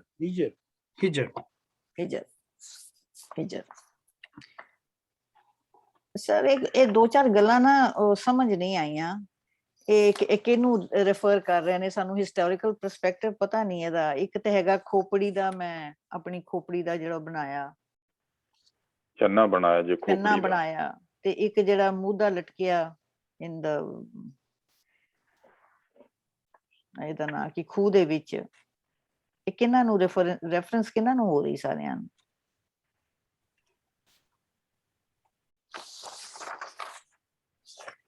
ਸੁਣਦਾ ਨਹੀਂ ਡਾਕਟਰ ਸਾਹਿਬ, ਫੇਰ ਤੁਹਾਡਾ ਸੁਣਦਾ ਨਹੀਂ। ਉਹ ਹਿਲ ਗਿਆ ਉਹਨਾਂ ਦਾ ਫੋਨ। ਨਹੀਂ ਹਿਲ ਨਹੀਂ ਗਿਆ, ਹੁਣ ਉਹਨਾਂ ਨੇ ਕਰ ਲਿਆ, ਪਹਿਲਾਂ ਮਿਊਟ ਹੋ ਗਏ ਸਨ। ਹੁਣ ਠੀਕ ਹੈ? ਠੀਕ ਹੈ ਜੀ। ਅੱਛਾ, ਇਹ ਜਿਹੜੀ ਹੈ ਇਹ ਮੈਥੋਲੋਜੀ ਹੈ। ਹਾਂ, ਇਹ ਦੱਸੋ ਸਰ। ਕਿ ਮਿਸਾਲ ਦੇ ਤੌਰ ਤੇ ਕਿਹਾ ਜਾਂਦਾ ਹੈ ਕਿ ਬਾਬਾ ਫਰੀਦ ਜਿਹੜੇ ਸਨ ਉਹ 12 ਸਾਲ ਖੂਹ ਦੇ ਵਿੱਚ ਪੁੱਠੇ ਲਟਕੇ ਰਹੇ। ਵਾਹ। ਮਨ ਲਟਕਾ ਤੇ ਮਤਲਬ ਜਿਹੜੀ ਹਿਸਟੋਰੀਕਲੀ ਤੇ ਕੋਈ ਨਹੀਂ ਲਟਕੇ ਰਹੇ, ਪਰ ਇਹ ਮੈਥੋਲੋਜੀ ਹੈ। ਤੇ ਇਹਦੇ ਵਿੱਚ ਜਿਹੜਾ ਮੋਹਨ ਸਿੰਘ ਕਰ ਰਿਹਾ ਹੈ ਉਹ ਇਹ ਹੈ ਕਿ ਜਿਹੜਾ ਰੱਬ ਹੈ ਉਹਦੇ ਪਾਉਣ ਲਈ ਜਾਂ ਉਹਦੇ ਰੀਅਲਾਈਜੇਸ਼ਨ ਲਈ ਲੋਕਾਂ ਕਿਸ ਤਰ੍ਹਾਂ ਦੇ ਕੰਮ ਕੀਤੇ ਹੈ। ਸਹੀ। ਤੇ ਇਹ ਕਿਹਨੂੰ ਰੈਫਰ ਕਰ ਰਿਹਾ, ਖੋਪੜੀਆਂ ਵਾਲਾ? ਕਿਸੇ ਛੰਨਾ ਬਣਾਇਆ ਜੇ ਖੋਪੜੀ ਦਾ? ਉਹ ਵੀ ਜਿਹੜੀ ਮੈਥੋਲੋਜੀ ਹੈ ਕਿ ਜਿਹੜੀ ਖੋਪੜੀ ਹੈ ਉਹ ਇੱਕ ਛੰਨਾ ਹੈ ਜਿਹਦੇ ਵਿੱਚੋਂ ਤੁਸੀਂ ਸਭ ਕੁਝ ਹਾਸਲ ਕਰਦੇ ਹੋ। ਓ, ਇਹ ਫਿਰ ਡਿਕਾਰਡ ਦੀ ਫਿਲਾਸਫੀ ਆ ਗਈ। ਹਾਂਜੀ ਹਾਂਜੀ। ਡਾਕਟਰ ਸਾਹਿਬ, ਕਿਸੇ ਫਲ ਕੁਰਾਨ ਦਾ ਪਾਠ ਕੀਤਾ, ਫੁੱਲ ਪਾਠ ਫੁੱਲ ਕਰਨਾ, ਫੁੱਲ, ਫੁੱਲ ਪਾਠ ਕਰਨਾ, ਪੜਨਾ। ਅੱਛਾ, ਪਾਠ ਤੇ ਫੁੱਲ, ਕਰਨਾ ਹੈ, ਪਾਠ ਫੁੱਲ, ਕਰਨਾ ਹੈ ਇੱਕ ਪਾਠ ਦਾ ਪੜ੍ਹਨਾ। ਅੱਛਾ, ਜਿਵੇਂ ਅਸੀਂ ਕੁਰਾਨ ਦੇ ਵਿੱਚ ਹਿੱਸੇ ਬਣਾਏ ਹੁੰਦੇ ਨੇ, ਸਰਟਨ ਨਹੀਂ ਪੋਰਸ਼ਨਸ। ਨਹੀਂ, ਇੱਕ ਹਿੱਸੇ ਨੂੰ ਪੜ੍ਹਨਾ। ਅੱਛਾ, ਤੇ ਇੱਥੇ ਫਲ ਦਾ ਮਤਲਬ ਕੀ ਹੈ? ਕਿਸੇ ਫਲ ਕੁਰਾਨ ਦਾ, ਫਲ ਹੈਂ? ਫਰੂਟ, ਕਿਸੇ ਫੁੱਲ, ਫਲ ਕੁਰਾਨ ਦਾ ਪਾਠ ਫੁੱਲ ਕੀਤਾ, ਫੁੱਲ ਫੁੱਲ ਕੁਰਾਨ ਕੁਰਾਨ ਦਾ। ਦਾ ਹਾਂ, ਕਿਸੇ ਫੁੱਲ ਕੁਰਾਨ ਦਾ ਪਾਠ ਪਾਠ ਕੀਤਾ। ਕੀਤਾ। ਆਹੋ, ਮਤਲਬ ਇਹ ਹੈ ਕਿ ਕਿਸੇ ਨੇ ਕੁਰਾਨ ਦਾ ਤੈਨੂੰ ਸਮਝਣ ਲਈ ਪੜੀ। ਉਹਦਾ ਹਿੱਸਾ ਪੜ੍ਹਿਆ। सर हिस्सा क्यों पाठ वो हिंदी है पाठ, ये एक पाठ एक लेसन। पर जिद्दां ਅਸੀਂ ਪੰਜਾਬੀ ਚ ਪਾਠ ਕਹਿੰਦੇ ਆ is recitation, ਜਿੱਦਾਂ recitation, ਸਿਮਰਨ ਤੁਹਾਡੀ ਗੱਲ। but at a one point you only read a partial text. ਜਿੱਦਾਂ ਅਸੀਂ ਕਹਿੰਦੇ ਆ ਅਸੀਂ ਦਰਬਾਰ ਸਾਹਿਬ ਦਾ ਪਾਠ ਰੱਖਿਆ ਹੋਇਆ, ਮੀਨਸ ਅਸੀਂ ਉਹਦੀ ਜਿਹੜੀ ਫੁੱਲ ਰੈਸੀਟੇਸ਼ਨ ਰੱਖੀ ਹੋਈ, ਅਸੀਂ ਪੂਰੀ ਪੜ੍ਹਨੀ ਹੈ। ਉਹ ਇਹ ਨਹੀਂ ਕਹਿੰਦੇ ਕਿ ਤੁਸੀਂ ਇੱਕ ਪਾਠ, ਉਹ ਪਾਠ ਜਿਹੜਾ ਹੈ ਉਹ ਹਿੰਦੀ ਦਾ ਲਫ਼ਜ਼ ਹੈ ਸਰ, ਜਾਂ ਸੰਸਕ੍ਰਿਤ ਤੋਂ ਆਇਆ ਹੋਣਾ ਕਿ ਵਨ ਲੈਸਨ। ਜਿਹੜਾ ਆਪਣਾ ਪੰਜਾਬੀ ਦੀ ਉਹਦੀ ਇੰਟਰਪ੍ਰੀਟੇਸ਼ਨ ਹੈਗੀ ਕਿ ਵੀ ਰੈਸੀਟੇਸ਼ਨ, ਜਦੋਂ ਤੁਸੀਂ ਆਪਾਂ ਕੁਰਾਨ ਦੀ ਰੈਸੀਟੇਸ਼ਨ ਕਰਦੇ ਆ ਪੂਰੇ ਦੇ ਪੂਰੇ ਦੀ। ਚਲੋ ਜੀ, ਤੁਸੀਂ ਠੀਕ ਕਹਿ ਰਹੇ ਹੋ, ਮੈਂ ਹਿੰਦੀ ਨਹੀਂ seriously, I mean you know, ਮੈਂ 2 ਕਲਾਸਾਂ ਚ ਹਿੰਦੀ ਵੀ ਪੜ੍ਹੀ ਹੈ, 2 ਕਲਾਸ ਹਿੰਦੀ ਦੀ ਪੜ੍ਹੀ ਹੈ। ਤੇ ਨਿਮਾਣ ਹੁੰਦਾ, ਮੈਂ ਤੇ ਮੰਨ ਲੈਣਾ ਗੱਲਾਂ। ਤੇ ਫੁੱਲ ਆਈ ਗੈਸ ਇਸ ਕੇ ਵੀ ਤੁਸੀਂ ਬਿਊਟੀਅਸ। ਇਸ ਨਜ਼ਮ ਦੇ ਵਿੱਚ ਇਹ ਗੌਰ ਫਰਮਾਓ ਕਿ ਇਹ 20ਵੀਂ ਸਦੀ ਦੇ ਸ਼ੁਰੂ ਦੇ ਵਿੱਚ ਇਹ ਨਜ਼ਮ ਲਿਖੀ ਗਈ, ਔਰ ਇਹਦੇ ਵਿੱਚ ਜਿਹੜਾ ਸਦੀਆਂ ਤੋਂ ਆਉਂਦਾ ਰੱਬ ਦਾ ਕਨਸੈਪਟ ਸੀ, ਗਾਡ ਦਾ ਜਿਹੜਾ ਕਨਸੈਪਟ ਸੀ, ਉਹਨੂੰ ਚੈਲੰਜ ਕੀਤਾ ਗਿਆ। ਬਿਲਕੁਲ ਸਹੀ, ਬਿਲਕੁਲ ਸਹੀ। ਔਰ ਉਹ ਉਹਨਾਂ ਨੇ, ਮੋਹਨ ਸਿੰਘ ਹੋਰਾਂ ਨੇ ਮੁਖਤਲਿਫ ਰਿਲੀਜਨਸ ਦੇ ਹਿਸਾਬ ਨਾਲ, ਹਿੰਦੂ, ਮੁਸਲਮਾਨ, ਸਿੱਖ ਦੇ ਹਿਸਾਬ ਨਾਲ ਜਿਹੜੀ ਉਹਦੀ ਭਾਲ ਹੈ, ਜਿਹੜੀ ਉਹਦੀ ਤਲਾਸ਼ ਹੈ, ਜਿਹੜੀ ਉਹਦੀ ਸਰਚ ਹੈ, ਜਿਹੜੀ ਉਹਦੇ ਮਤਲਬ ਹੈ, ਉਹ ਉਹਨਾਂ ਨੇ ਮੁਖਤਲਿਫ ਰਿਲੀਜਨਸ ਦੇ ਪਰਸਪੈਕਟਿਵ ਦੇ ਵਿੱਚ ਕੀਤੀ। ਤੇ ਐਂਡ ਦੇ ਉੱਤੇ ਨਤੀਜਾ ਇਹ ਕੱਢਿਆ ਕਿ ਅਗਰ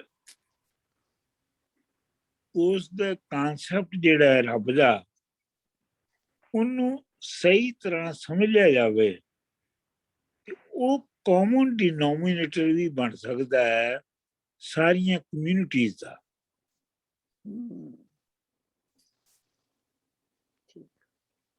ਯਾਨੀ ਜਿਹੜਾ ਰੱਬ ਦਾ ਕਨਸੈਪਟ ਹੈ, it should not be divisive, rather it should be a concept of unification. ਇਹ ਜਿਹੜਾ ਖਿਆਲ ਹੈ ਮੋਹਨ ਸਿੰਘ ਦਾ, ਇਹ ਪਹਿਲੀ ਵਾਰੀ ਇਸ ਤਰ੍ਹਾਂ ਦੀ ਸ਼ਾਇਰੀ ਜਿਹੜੀ ਹੈ, ਜਿਹਨੂੰ ਤੁਸੀਂ ਸੈਕੂਲਰ ਪੋਇਟਰੀ ਕਹਿ ਸਕਦੇ ਹੋ, ਇਹ ਸੈਕੂਲਰ ਪੋਇਟਰੀ ਪੰਜਾਬ ਵਿੱਚ, ਪੰਜਾਬੀ ਲੈਂਗੁਏਜ ਵਿੱਚ ਪਹਿਲੇ ਨਹੀਂ ਸੀ ਹੋਈ। ਪੰਜਾਬੀ ਲੈਂਗੁਏਜ ਦੇ ਵਿੱਚ ਜਿਹੜੀ ਪੋਇਟਰੀ ਹੋ ਰਹੀ ਸੀ, ਉਹ ਜਾਂ ਤੇ ਕਿਸੇ ਦੇ ਹਵਾਲੇ ਨਾਲ ਹੋ ਰਹੀ ਸੀ, ਜਾਂ ਉਹ ਕਾਫੀ ਜਾਂ ਦੋੜੇ ਜਾਂ ਬਾਕੀ ਜਿਹੜੇ ਹਵਾਲੇ ਨੇ ਉਹਨਾਂ ਦੇ ਵਿੱਚ ਹੋ ਰਹੀ ਸੀ। ਔਰ ਉਹਨਾਂ ਸਾਰੀਆਂ ਦੇ ਵਿੱਚ ਹੀ ਜਿਹੜਾ ਗਾਡ ਦਾ ਕਨਸੈਪਟ ਹੈ ਉਹ taken for granted C.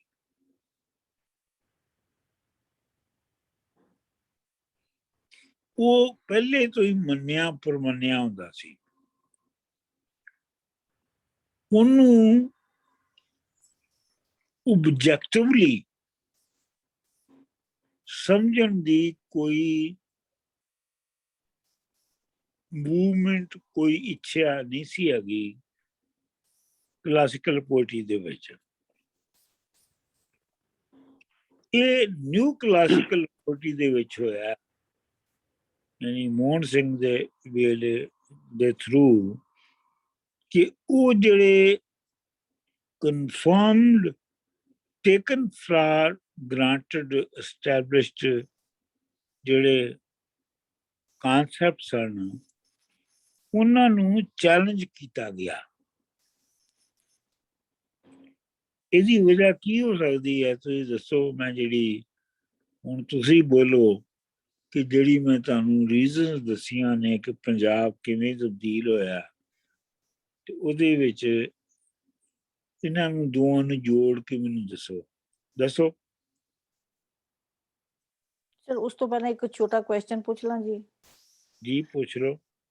Sir ਇਹ ਜ਼ੁਲਫਾਂ ਤੇ ਰੱਬ ਦਾ ਕੀ ਕਨੈਕਸ਼ਨ ਬਣਾਇਆ? ਲਾਈਨ ਬੋਲੋ। ਜਿੱਦਾਂ ਤੇਰੀ ਜ਼ੁਲਫ ਦਾ ਸਾਂਝਾ ਪਿਆਰ ਹੋਵੇ, ਤੇ ਪਹਿਲਾਂ ਵੀ ਇੱਕ ਜ਼ੁਲਫਾਂ ਦਾ ਆਇਆ ਹੈ, ਜੇ ਤੂੰ ਮੂੰਹ ਤੋਂ ਜ਼ੁਲਫਾਂ ਹਟਾ ਦੇਵੇਂ। ਮੂੰਹ ਜ਼ੁਲਫਾਂ ਜਿਹੜੀਆਂ ਜ਼ੁਲਫਾਂ ਦੇ ਤੁਹਾਡੇ ਵਾਲ ਨੇ ਨਾ, ਹਾਂ, ਪਰਦਾ।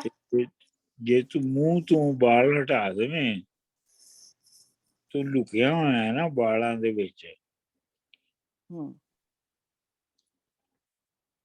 ਇਹ ਤੇ ਬੜਾ ਸਾਫ਼ ਹੈਗਾ।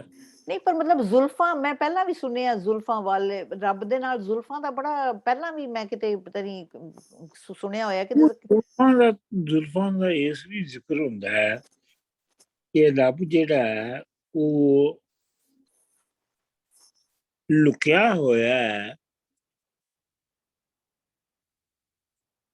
ਮੁਖਤਲਿਫ ਚੀਜ਼ਾਂ ਦੇ ਇਜ਼ਹਾਰ ਵਿੱਚ, ਉਹਨਾਂ ਦੇ ਐਕਸਪ੍ਰੈਸ਼ਨ ਵਿੱਚ।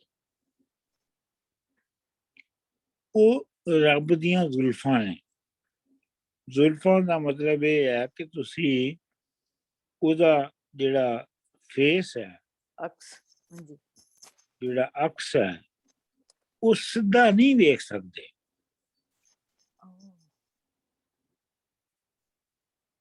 ਤੇ ਮਸਲਾ ਇਹੋ ਹੀ ਹੈ ਕਿ ਜੇ ਉਹ ਜ਼ੁਲਫਾਂ ਹਟਾ ਦੇਵੇ ਤੇ ਫਿਰ ਸਾਰੀ ਦੁਨੀਆ ਜਿਹੜੀ ਹੈ ਉਹ ਤੈਨੂੰ ਇੱਕ ਹੀ ਤਰੀਕੇ ਨਾਲ ਵੇਖੇਗੀ। ਇਹ ਇੱਕ ਵਿਸ਼ਫੁਲ ਥਿੰਕਿੰਗ ਹੈ, ਕਿਉਂਕਿ ਜੇ ਤੁਸੀਂ ਗੌਰ ਫਰਮਾਓ ਤੇ ਰੱਬ ਦਾ ਤਸਵੁਰ ਤੇ ਖੁਦ ਇੱਕ ਐਬਸਟ੍ਰੈਕਸ਼ਨ ਹੈ,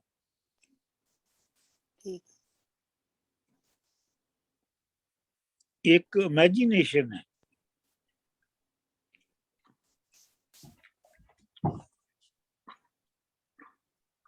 डॉक्टर साहब जी कह रही हूँ डॉक्टर साहब जी दसो।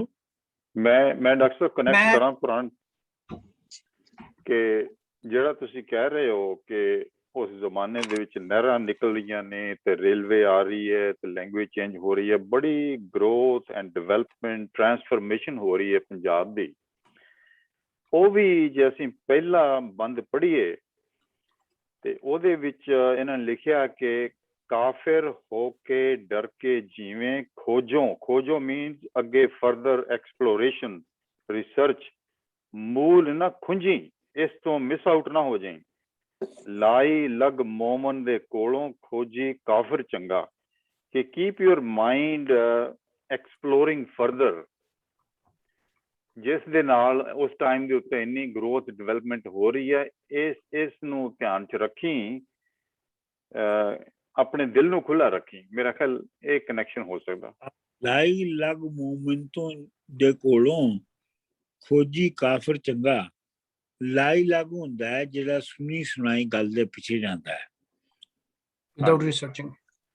ਤੇ ਉਹ ਮੂਮਨ ਜਿਹੜਾ ਸੁਣੀ ਸੁਣਾਈ ਗੱਲ ਤੇ ਜਾ ਰਿਹਾ ਹੈ, ਉਹਦੇ ਨਾਲੋਂ ਤੇ ਉਹ ਕਾਫਰ ਚੰਗਾ ਹੈ, ਯਾਨੀ ਉਹ ਪੈਗਨ ਬਿਹਤਰ ਹੈ ਜਿਹੜਾ ਖੁਦਾ ਨੂੰ ਨਿਗੇਟ ਕਰਦਾ ਹੈ, ਜਿਹੜਾ ਕਿ ਸਰਚ ਕਰਕੇ ਇਹ ਗੱਲ ਕਹਿ ਰਿਹਾ ਹੈ।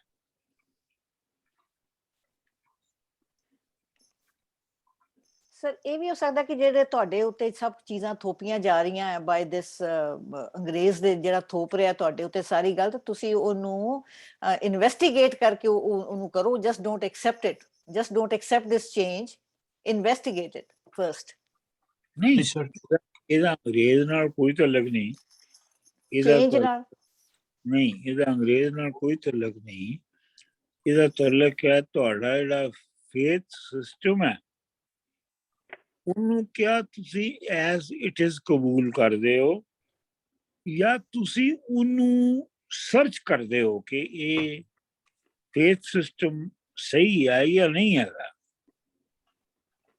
ਬਲਾਈਂਡ ਫੇਥ ਨਹੀਂ ਹੋਣਾ ਚਾਹੀਦਾ, ਬਲਾਈਂਡ ਫੇਥ ਨਹੀਂ ਹੋਣਾ ਚਾਹੀਦਾ। ਤੇ ਤੁਸੀਂ ਉਹਨੂੰ ਆਪਣੇ ਹੁਣ ਜਿਹੜੇ ਆਪਾਂ ਬੰਦ ਪੜ੍ਹੇ, ਜਿਹੜਾ ਆਪਣਾ ਵਾਰਿਸ ਸ਼ਾਹ ਦਾ ਹੀਰ ਦਾ ਪਹਿਲਾ ਬੰਦ, ਉਹਦੇ ਚ ਵੀ ਤੇ ਇਹੀ ਹੈ ਨਾ ਕਿ ਰਿਸਰਚ ਐਂਡ ਇਨਵੈਸਟੀਗੇਟ। ਇਹ ਜਿਹੜੀ ਉਹਨੇ ਐਕਸੈਪਟ ਕੀਤਾ, ਉਹਨੇ ਰਿਸਰਚ ਐਂਡ ਇਨਵੈਸਟੀਗੇਟ ਕਰਕੇ ਕੀਤਾ ਸੀ। ਬਿਲਕੁਲ ਬਿਲਕੁਲ। ਮਤਲਬ ਇਹ ਹੈ ਕਿ ਇਹ ਜਿਹੜੀ ਨਜ਼ਮ ਹੈ, ਇਹ ਮੈਂ ਹੋਰ ਵੀ ਉਹਦੀ ਸੋਚ ਰਿਹਾ ਸਾਂ। ਇੱਕ ਹੋਰ ਉਹਦੀ ਨਜ਼ਮ ਹੈ ਜਿਹੜੀ ਤੁਸੀਂ ਸਰਚ ਕਰਕੇ ਪੜ੍ਹਨਾ ਤੇ ਅਗਲੀ ਵਾਰੀ ਮੈਨੂੰ ਦੱਸਣਾ। ਇੱਕ ਇੱਕ ਬੂਟਾ ਅੰਬੀ ਦਾ, ਬੂਟਾ ਅੰਬੀ ਦਾ, ਉਹ ਵੀ ਬੜੀ ਮਸ਼ਹੂਰ ਨਜ਼ਮ ਹੈ। ਉਹ ਤਾਂ ਪੂਰੀ ਕਿਤਾਬ ਹੈ। ਕਿਹੜੀ ਵਾਲੀ?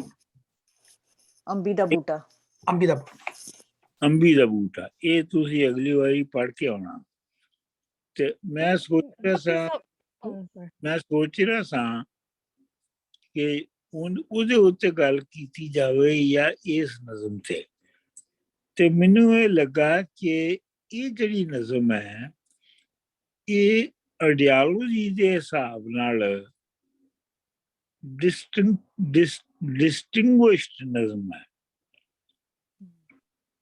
ਕਿ ਬੇਸਿਕ ਜਿਹੜੇ ਕਨਸੈਪਟਸ ਨੇ ਕਲਾਸਿਕਲ ਵਰਡ ਦੇ ਵਿੱਚ, ਉਹਨਾਂ ਨੂੰ ਚੈਲੰਜ ਕੀਤਾ ਜਾ ਰਿਹਾ ਹੈ। ਮਤਲਬ ਮੀਆਂ ਮੁਹੰਮਦ, ਮੌਲਵੀ ਗੁਲਾਮ ਰਸੂਲ,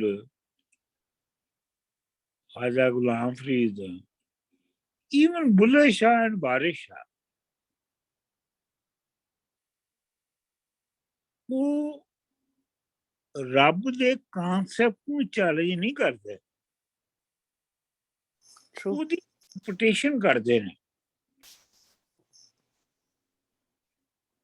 ਉਹਦੀ ਪ੍ਰੋਗਰੈਸਿਵ ਜਾਂ ਰਿਗਰੈਸਿਵ ਜਿਹੜੀ ਉਹਦੀ ਐਕਸਪਲੇਨੇਸ਼ਨ ਕਰਦੇ ਨੇ, ਲੇਕਿਨ ਉਹਦੀ ਬੇਸਿਸ ਨੂੰ ਚੈਲੰਜ ਨਹੀਂ ਕਰਦਾ।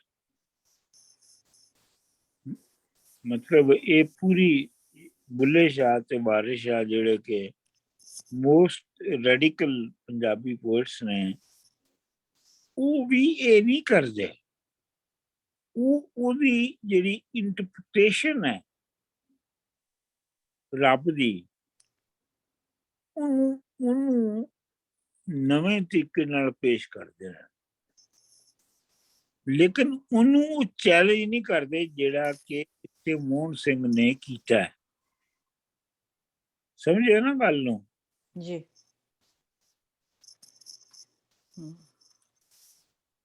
ਸੋ ਸਾਨੂੰ ਇਸ ਪ੍ਰੋਗਰੈਸ ਨੂੰ ਹਿਸਟੋਰੀਕਲ ਕੰਟੈਕਸਟ ਦੇ ਵਿੱਚ ਸਮਝਣਾ ਹੈ।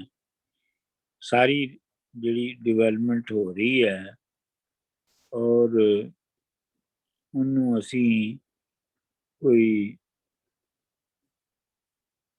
ਜਿਹੜਾ ਟੇਕਨ ਫਾਰ ਗ੍ਰਾਂਟਡ ਨਹੀਂ ਲੈਣਾ।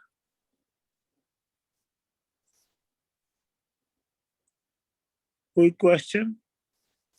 तो डॉक्टर साहब just a comment, so ultimately शायद जो भी लिखदा है ਉਹ ਇੱਕ ਪੋਲੀਟੀਕਲ ਕੰਟੈਕਸਟ ਦੇ ਵਿੱਚ ਬਹਿ ਕੇ ਲਿਖਦਾ ਹੈ, ਉਸ ਟਾਈਮ ਦੇ ਵਿੱਚ ਰਹਿ ਕੇ ਜੋ ਵੇਖ ਰਿਹਾ ਹੁੰਦਾ ਹੈ ਉਹ ਰਿਫਲੈਕਟ ਕਰ ਰਿਹਾ ਹੁੰਦਾ ਹੈ।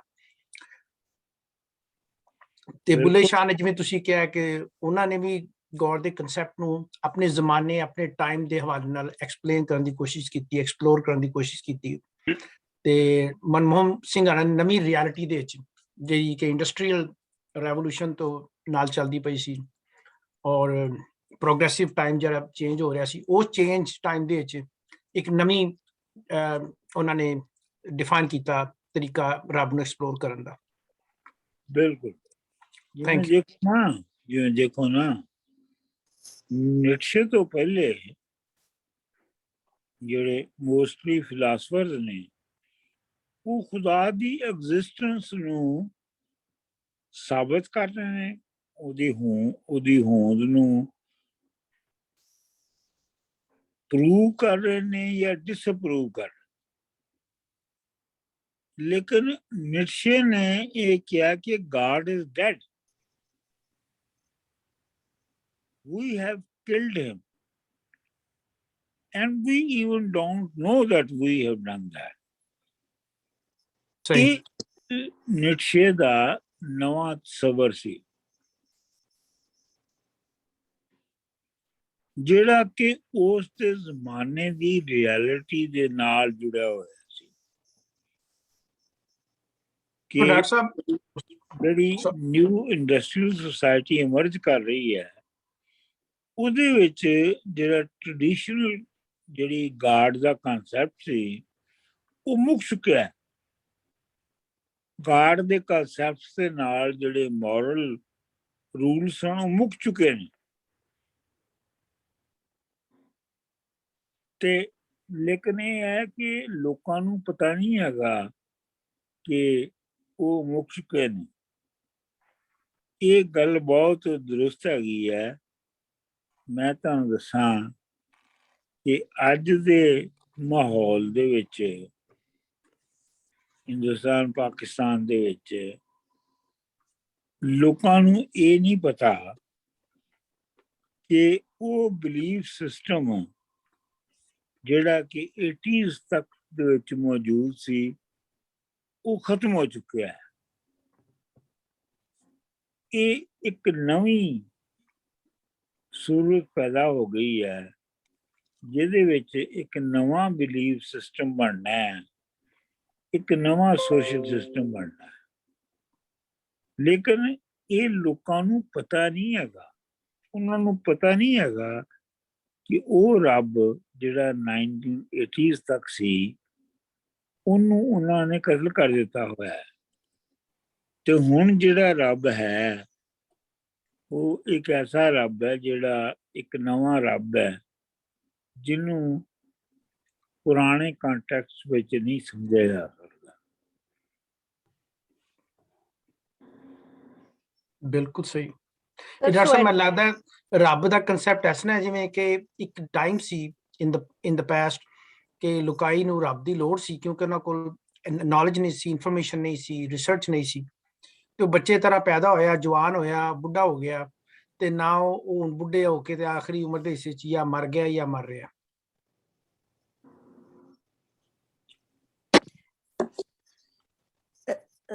Sir, can we say that ਕਿ ਮੋਹਨ ਸਿੰਘ ਉਸ ਵਕਤ ਦੇ ਜਿਹੜੇ ਥਾਟ ਪ੍ਰੋਸੈਸ ਸੀਗਾ ਉਹਨੂੰ ਰਿਫਲੈਕਟ ਕਰ ਰਿਹਾ ਹੈ? ਇਹ was this a universal questioning of the ਰੱਬ ਦੀ ਹੋਂਦ ਨੂੰ ਕੁਐਸਚਨ ਕਰ ਰਿਹਾ ਸੀ? ਉਹ ਵਕਤ ਸੀ ਐਸਾ? ਬਿਲਕੁਲ ਲਹਿਰ ਸੀ ਇੱਕ। ਦੇਖੋ ਨਾ ਮੈਂ ਤੁਹਾਨੂੰ ਦੱਸਿਆ ਕਿ ਪੰਜਾਬ ਵਿੱਚ ਕੀ ਸੋਸ਼ੋ ਇਕਨੋਮਿਕ ਮੁੱਢਲੀਆਂ ਬਦਲੀਆਂ ਆ ਚੁੱਕੀਆਂ ਨੇ ਜੀ। ਉਹਨਾਂ ਦੇ ਵਿੱਚ ਜਿਹੜਾ ਰੈਸ਼ਨੈਲਿਟੀ ਦਾ ਕਨਸੈਪਟ ਹੈ, ਵਾਟ ਇਜ਼ ਰੈਸ਼ਨਲ, ਉਹ ਬਦਲ ਚੁੱਕਿਆ ਹੈ ਔਰ ਉਸ ਬਦਲੀ ਹੋਈ ਰੈਸ਼ਨੈਲਿਟੀ ਦੇ ਪਰਸਪੈਕਟਿਵ ਦੇ ਵਿੱਚ ਮੋਹਨ ਸਿੰਘ ਜਿਹੜਾ ਹੈ ਉਹ ਸਵਾਲ ਚੁੱਕ ਰਿਹਾ ਹੈ ਰੱਬ ਦੇ ਬਾਰੇ ਚ। रिलीजियस अवेकनिंग हो रही है कि भाई क्वेश्चन कर रहे हैं, ठीक है, समझ आ गई। चलो ठीक है फिर, okay, next time. Thank you so much sir.